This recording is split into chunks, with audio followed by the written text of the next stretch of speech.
Share Jesus without fear. Okay, nice. That's good. Mm-hmm. And you guys have a book. I don't have books for you. I'm sorry. I just noticed you guys have books. It's okay. I should have brought books. Or I think I should have brought like Tootsie Rolls or Smarties and tossed them out. That would have been cool. Chocolate is good. See? That would have been good. Next year. I'll be better. I'll do it next year maybe. I hope. So anyway, just kind of thinking. So for this session is listening evangelism. If you guys are in the right one, if you guys wanted to be in the other one, the time's already started, so you can't leave. It's okay. But we're going. So for this, originally Reed Jackson, he was going to be the one leading this, but he wasn't able to be here, so I'm able to take over. So hopefully that's either good or better. I don't know, but we'll see. So for that, just kind of focusing on for listening evangelism. That's kind of just based off of Waterloo's vision. Their goal is to have 2021 gospel conversations for the year of 2021.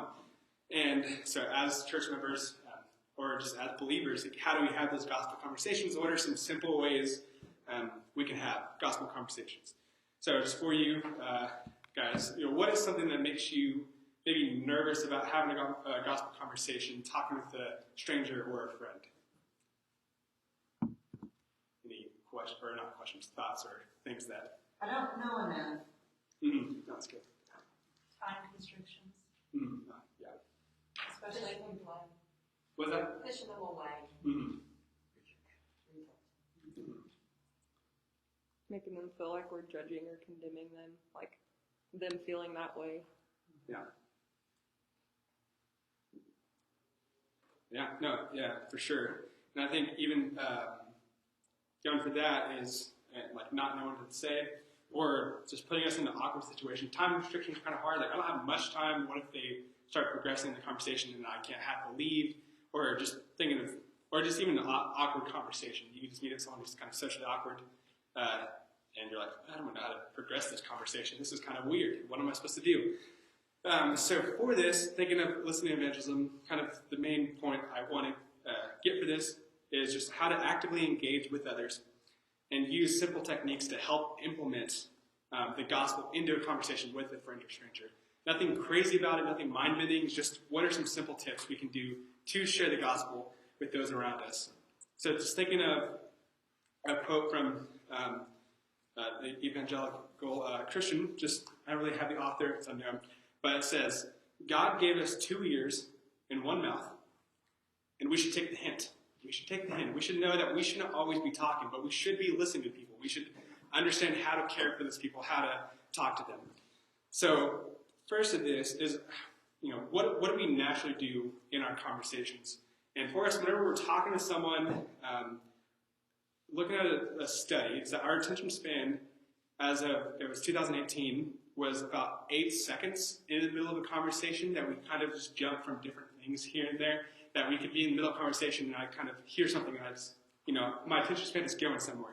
Even trying to talk to someone, I'm just naturally kind of focusing on different things, not truly caring about that conversation. And maybe not even meaning to. You just kind of, our attention spans kind of go from somewhere else. And back in the 2000s, our attention span was about 12 seconds. So 4 seconds is probably a pretty big gap in talking to someone. So even think about this, like what are simple ways that we can actively engage with people while being engaged, showing them that we care about them in talking with them. Another thing, which this is, I think a lot of people do this, is forgetting names. I think often, you guys are probably familiar with this, is that you talk to someone and you forget their name. You don't know, like, okay, well, how do I progress this conversation if I just forgot that Holly told me her name and I don't know who Holly is? Like, I don't remember her name, So we kind of use that to progress into like okay, this is awkward for me because I can't talk to them. I'm like, oh, goodbye, buddy. And they're like, okay, that guy doesn't know my name. So already makes it kind of awkward for us. Another big one is kind of unintentional personal storytelling. And what I mean by that is that when we're in the middle of conversations with someone, if someone talks about maybe a new car they just got or just bought, we immediately, as soon as they mention that, we ignore them and we think, I got a car once. And they start telling their story. So whenever they finish telling, you tell them about your car, and then you don't even care what they said. You forgot what they said because you're so worried about what's the story you're going to tell them next. And it just kind of already kind of puts you off at this disadvantage of even showing that you care about what they're even telling you right away. Another one is what we can do is awkward nonverbal communication we do in the middle of conversations. And this can be facial expressions. Maybe you're talking to someone and you're just used to winking. You wink at them. Now they're like, this guy's weird. You're like, why did you just wink at me in the middle of this conversation? Which, hopefully I don't do that. I really hope I don't. That'd be really weird. Another is hand gestures, which is something I like to do when I speak, and that can make it awkward to someone if they're like, why are you using your hands so much? And you're like, I don't know, and you're just like sitting there talking to them and you don't know how to respond. And another thing is tones, kind of how you use your tones, how you use those small things. If you could change a tone and they immediately think after the conversation, that guy seemed like he was really annoyed by me, or he just didn't want to talk to me. So like using those small things of watching your nonverbal communication. Another thing, especially with COVID today, is proximity. How we stand people can make a conversation awkward if we stand too close, stand too far, and different things. So a theologian by the name of Francis Schaeffer, he was a professor in the early 1900s, but something he talked about whenever he would share the gospel, how he would kind of actively engage with people around him. He said, if I only have an hour with someone, I will spend the first 55 minutes asking questions and finding out what is troubling their heart and mind. And then, in the last 5 minutes, I will implement and share the truth with them. So in the sense of like, how do we actively engage? How do we share the gospel with those around us? And use that foundation to actually communicate the gospel where we already have a foundation, where they want to hear us, where they want to listen to us, just simply by us listening to them, caring about the needs of them, and understanding, okay, well, what is their hurt? What is their need? How do we implement the gospel into this type of conversation? So for this, kind of going through this, I just want to kind of give you a visual. So I'm going to have Holly stand up here, and we'll just show you maybe some of the better awkward, or hopefully not awkward, just conversation techniques you can have with talking to people. So obviously with COVID, it's a little bit different, but when introducing yourself, you want to make sure they're comfortable and you're comfortable. Do whatever they're comfortable with. So as far as handshakes, fist bump, or something elbow bump, elbow graze we do now these days, or nothing at all. If they don't want to, you don't have to. It's not like, well, you better get over here and shake my hand right now. Like just be comfortable, be cool with the conversation. And even in that, I don't know if you guys have ever kind of ruined the start of a conversation by a handshake. This is simple, but going for a handshake, make sure it's firm. And then you just have a good handshake, and it starts off the conversation well. I say that because, I don't know if you guys ever been in a handshake. We kind of go in, and you grab their fingers, and you're like, okay. Then you kind of go back, and you're like, all right, that was an awkward handshake. And you still know how to progress the conversation, and even as you do, you're thinking to yourself, she thinks I'm an idiot. Why did I grab her hand like that? Like, in doing that, if you actually grab her hand weird, just readjust and fix it. And then you're no longer in this awkward, okay, whatever that was. So just a small thing you can do. An example I have for that is also know the person you're trying to talk to. When I was younger, I was like a senior in high school at my church in Medford, and there was this military man who came up to me and shook my hand, and he's like just ripping hard. I was like, this hurts terribly. But he gives me a handshake, and then one of the ladies kind of patting me on some crazy her handshake, and I squeezed like super hard and popped all her knuckles, and she just sat there, oh no, I just broke this woman's hand. But anyway, know the person you're handshaking, don't make it awkward, just understand how to do a proper firm handshake. Not too firm though, to break those people's knuckles. Another thing is remembering names. When talking to a stranger, we're talking to maybe a coworker that you've known for years, where you don't remember their name. Which I do this too. I'm very guilty of forgetting names all the time. So just a helpful hint in remembering names. So I'm going to use Holly here. Her name's Holly, but we'll get there. So anyway, what's your name? My name's Holly. Okay. How do you get that name? So I was supposed to be born Christmas Eve, so my parents named me Holly because it's very Christmas Eve. Oh, nice. Okay. So even going for that, her name is Holly. Now you remember, okay, well, her parents named her is around Christmas. And now you kind of have this thing to fall back to, like, okay, it's around Christmas, and you'll probably more likely remember her name just because of the simple story. And even for that, if her name is something unique, you just say, and how do you spell it? How do you spell your name? Now, if their name's like Sam, it's a little different because you're like, how are you supposed to say it? You say in, and they're like, dang it, okay, I should have known that one. So don't be like weird with it. Just maybe ask, how'd you get, is that like your father's name? How'd you get that name? Use a different question. You don't always have to ask how to spell her name. Because for my niece, her name is Benea Young. Now I can't ask her because she's 1 year old, so she won't really give me too much feedback. But you can just ask her, and her parents gave her that name. But yeah, so just little questions, little techniques to even remember their name, know how to talk to them, and so whenever they leave later on, it's not awkward. Like I said, bye, buddy. But you're like, okay, Holly, Jolly. Okay, good, Holly, bye, Holly. So you just kind of think of those simple techniques. And another thing I like to do is write a little note after I leave the conversation, a little note what happened and their name. And so another thing is proximity. It's average to stay about 3 to 4 feet away from someone. Now, for this, stay 3 to 4, and you may not, it's maybe simple, but like a good angle, 45-degree angle helps out conversation quite a bit. And that you guys both have something to look at, and you're not staring at each other, because if you're staring like at them, it's too close, like that's like the weird person, like this is the weird guy trying to talk to you. Or if you're like, just send like, hey, like this is an awkward distance. Now with COVID, it's a little bit different. So obviously, typically 3 to 4 feet is a good, and then have an angled position so you guys can both talk to each other.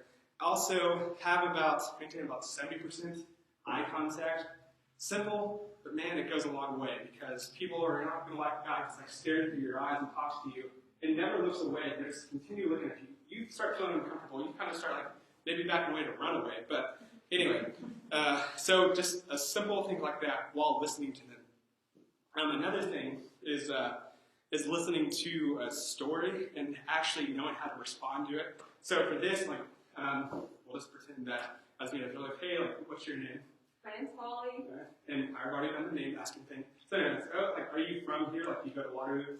Yeah, I've grown up at Waterloo. I've been here since I was a freshman in high school. Oh, nice. Oh, so you're from Edmond. So did you go to college here in Edmond? I did. I went to UCO. Oh, nice. Now, did you stay on campus or over here? I lived on campus for a while, but my parents lived in Edmond, so I eventually went back home.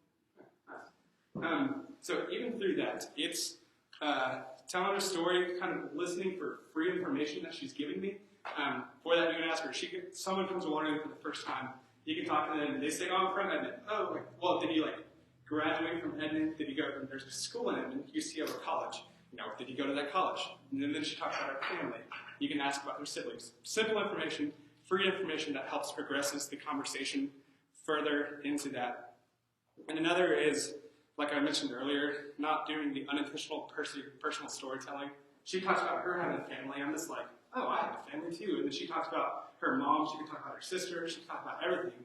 And then at the very end of the conversation, like, well, I have a brother, Then I don't know anything about her parents. I don't know anything about her sister because I was so worried about telling her, like, I have brothers, And then the conversation just kind of becomes awkward and kind of ends right there because I'm so worried about, how do I talk about myself over her? So it's just this simple thing of knowing how to talk to her. And then also asking good questions. If she mentions something about her family, you talk to her about her family. Just mention, do you have any siblings? Make that, talk about her family more. Or she says she goes to Waterloo, did you grow up in the church? Through that, thank you. But anyway, so through that, asking good questions, if she's grown up in the church, something I like to do to see you progress for a gospel conversation is that, did your parents take you to church? Because oftentimes, I remember just a lot of times throughout college, people would say they've gone to church, and then you progress further and you say, did you grow up in church? Yes, my parents took me. Okay, well, is church something you don't do anymore? Or it was just something that your parents did? And that was just something that's simple. It progresses the conversation to kind of see where they're at with the church, if they go to church, just by simply asking them that question. And just kind of then asking for that, looking for that free information. Did they grow up in the church? Why are they not in the church today? Well, why did they come back today? Just little things that really keeps the foundation on them above your own. And you're not attacking, you're not being aggressive in the conversation. You using the information they've given you to even progress further into a gospel conversation. And for those, those are some simple tips, just, keeping a good distance, not being weird with your eye contact, and just asking good questions. For then ultimately opens up a future conversation and how you can actually have a gospel conversation. And if you keep it on them, more often people love talking about themselves. I don't know if you know that, which is why we kind of revert back to, okay, well, how do I implement myself into this conversation? Get the people talking about themselves, get them free information, and just learn how to put Jesus in the center of that. So going on that, we have, you guys can turn if you have your Bible, so John 4. We're just going to look at verses 1 through 30. I won't read all of it, but I'll start with verse 6. So this story you'll be familiar with. It's the woman at the well. So when Jesus speaks with the woman at the well, just how he communicates with her, and it just shows a great example of how Jesus used listening, evangelism, to even communicate the gospel to this woman. So, we see here that Jesus is with the disciples, and they stop by Samaria, and the disciples go into town, and Jesus sits by a well. So starting in verse 6, it says, Jacob's well was there. So Jesus was wearied, and he was from his journey, was sitting beside the well. It was about the 6th hour. So a woman from Samaria came to draw water, and Jesus said to her, "Give me a drink." For his disciples had gone away from the city to buy food. The Samaritan woman said to him, "How is it that you, a Jew, ask for a drink from me, a woman of Samaria? For Jews have no dealings with Samaritans." And Jesus answered her, "If you knew the gift of God, and who is it that is saying to you, 'Give me a drink,' you would have asked him, and he would have given you living water." The woman said to him, "Sir, you have nothing to draw water with, and the well is deep. Where do you get the living water? Are you greater than our father Jacob? He gave us the well and drank from it himself, as did his sons and his livestock." And Jesus said to her, "Everyone who drinks of this water will be thirsty again. But whoever drinks of the water that I will give him will never be thirsty again.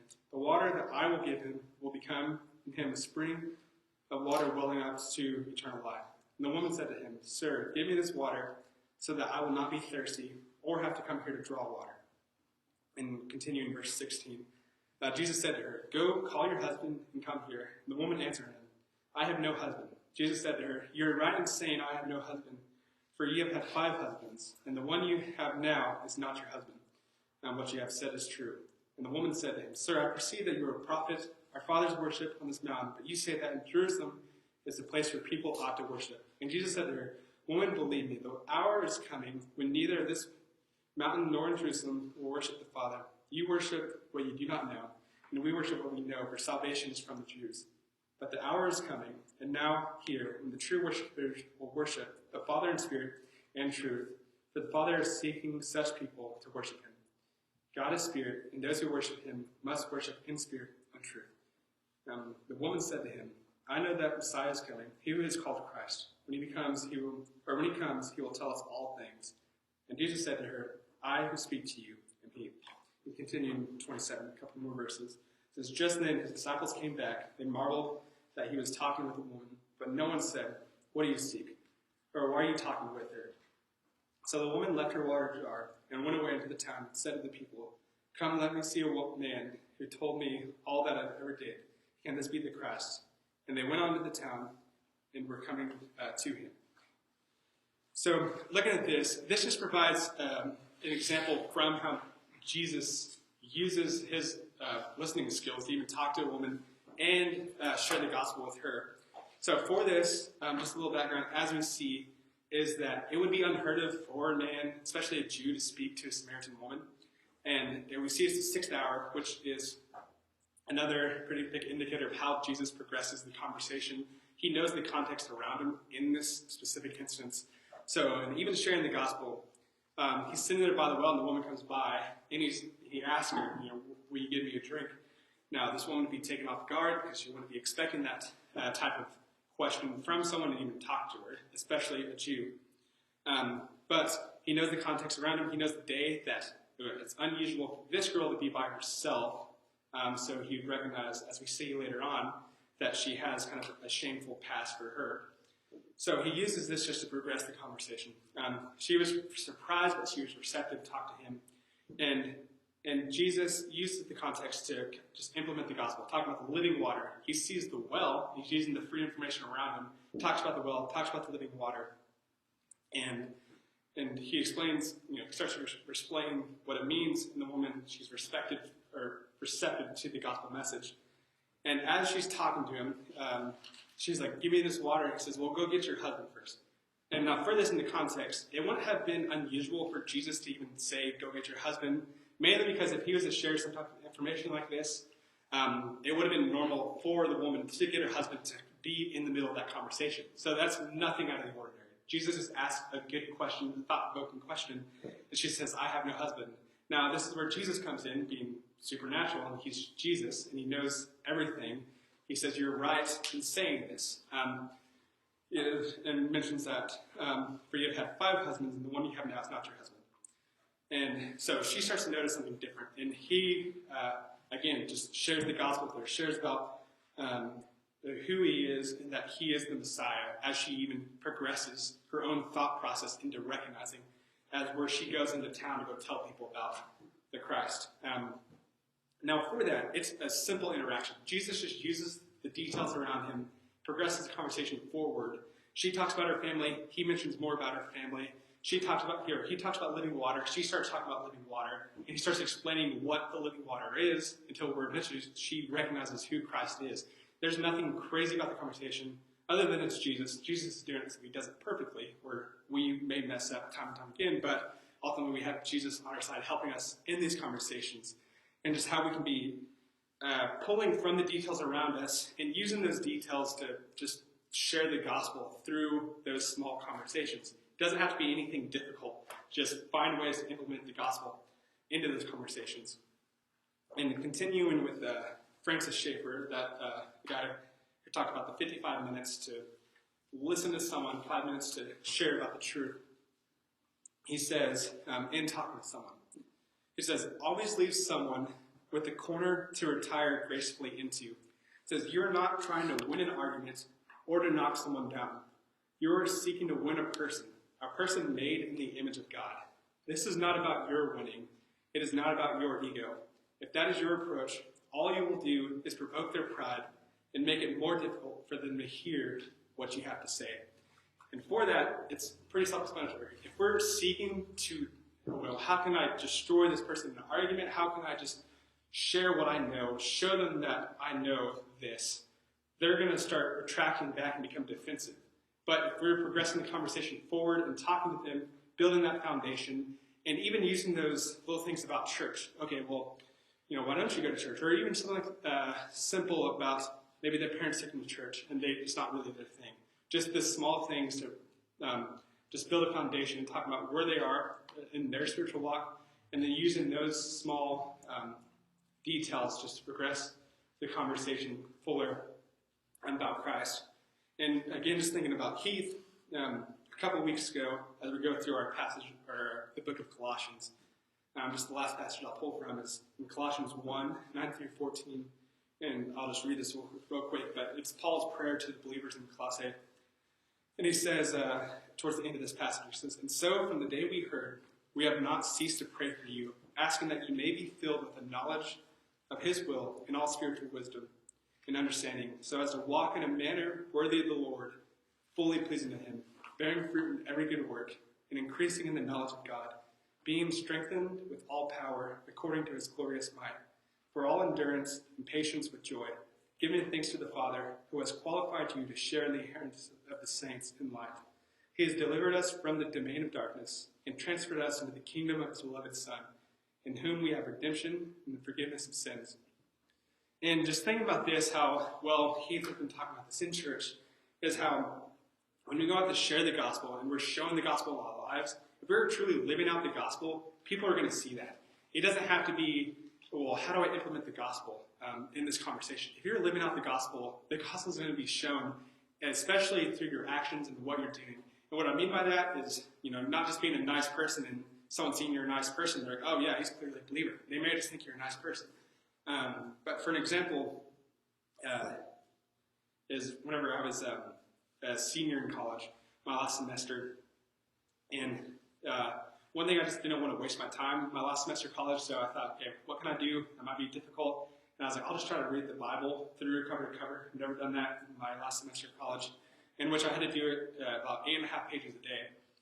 And I was always worried, man, if I don't read today, I've got to read 17 pages tomorrow, and I didn't want to do that. So a lot of times I just spent a lot of my time reading the Bible, and I loved it. It was good. Well, sometimes I hated it. I can't just say I loved it the whole time. I was like, man, I don't want to read anymore today.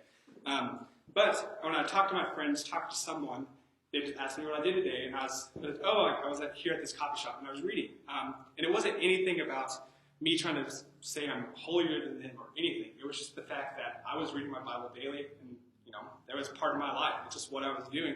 So whenever we start actively living out the gospel and just starting to bear good fruit, people start to notice that. And we don't have to say anything weird or crazy to try to implement the gospel. We just talk about the gospel that we're living, the life Christ called us to do. So in the middle of the conversation, we implement that. And it'll open up the door just to even for gospel conversation in that moment or later on, just basically through building a basic foundation with a coworker, with a stranger, with a friend, with a family member, whatever that may be.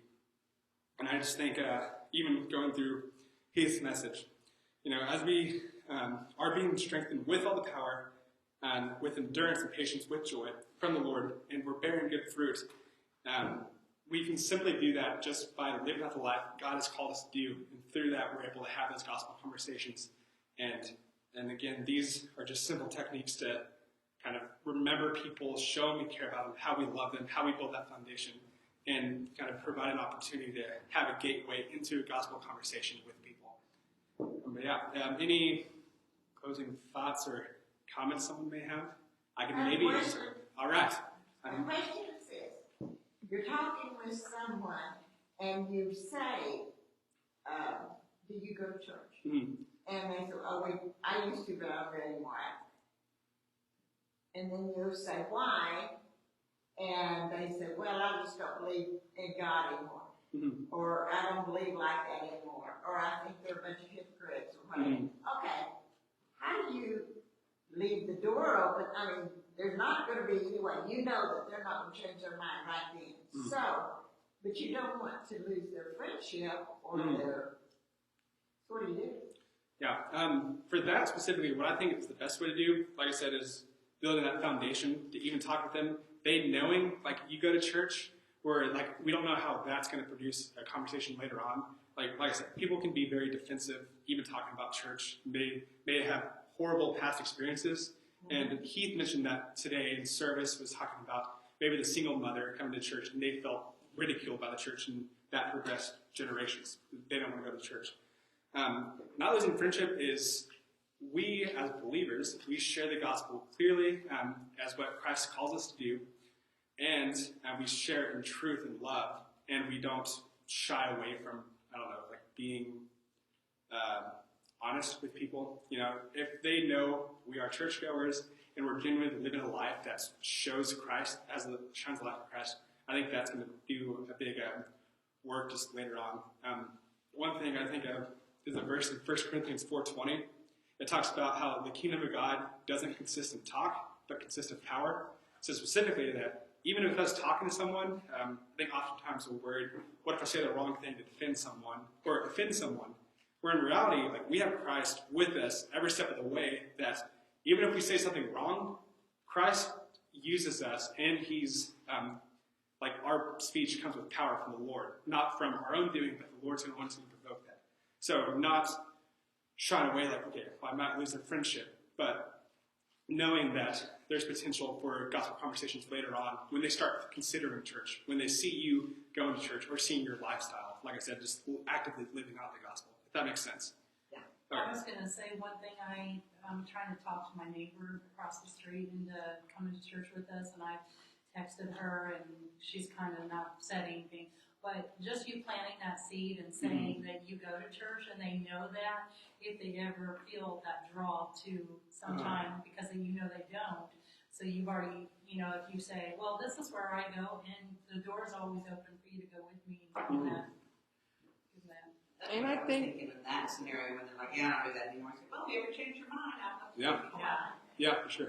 No pressure, but if you ever change your mind, I'm here kind of. Well, in today's world, everything, like, I mean, a lot of churches right now are virtual. Mhm. And, you know, they may not feel comfortable to set foot in church because something may happen, but will you still have that same stigma if you're sitting on your couch and you're listening to a sermon and you're not sitting in church and having people judge you because of whatever you think they may do or what you've done in the past, then maybe plug in there and say, hey, well, you may not be comfortable, but I'd love for you to join me. I'll be in church, but I'd love for you to join me online. Here's how you get to it. It's another way to Yeah. put the seed. And even then, that even provokes next time you see him, like, hey, did you end up watching Waterloo's service online? Like that provokes another conversation, just something simple.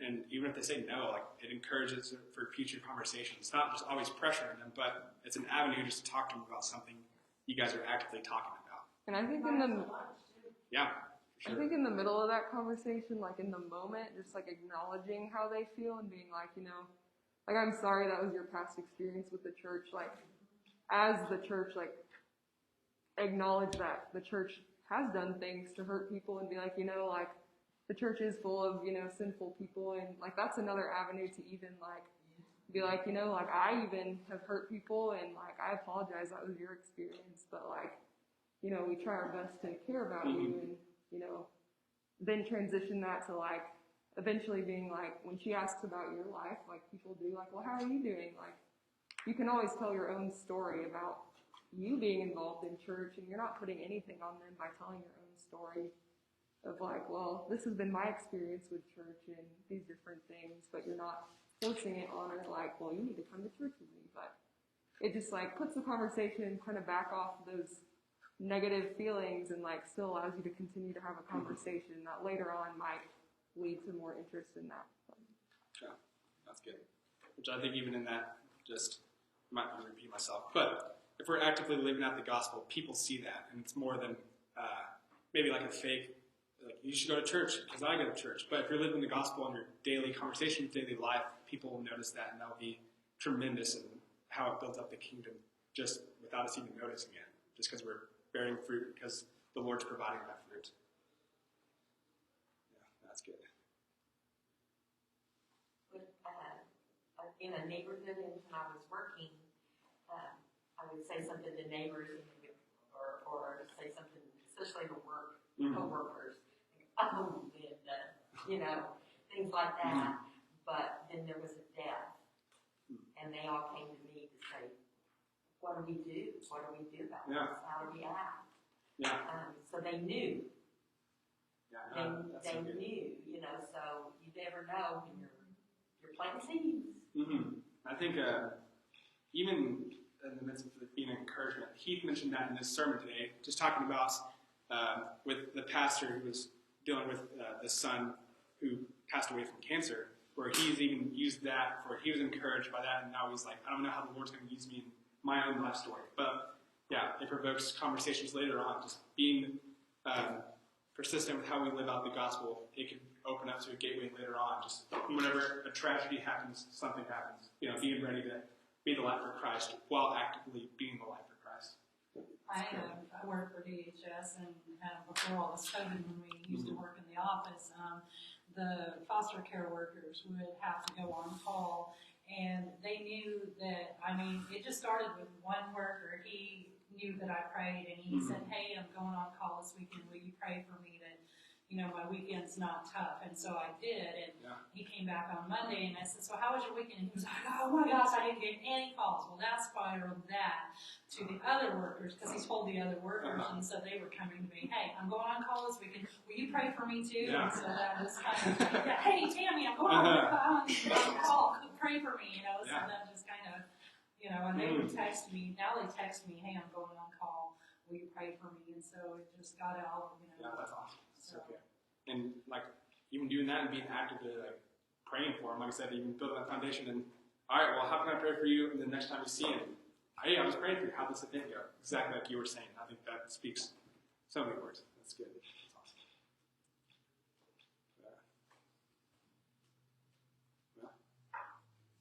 That's awesome. That's all I got for you. I think we're just now wrapping up, so we have like 4 minutes left. which we finish up at 6. Which, anyway, you don't have, I think that's it. So, thank you guys for coming to session 2 with me. I hope it was enlightening.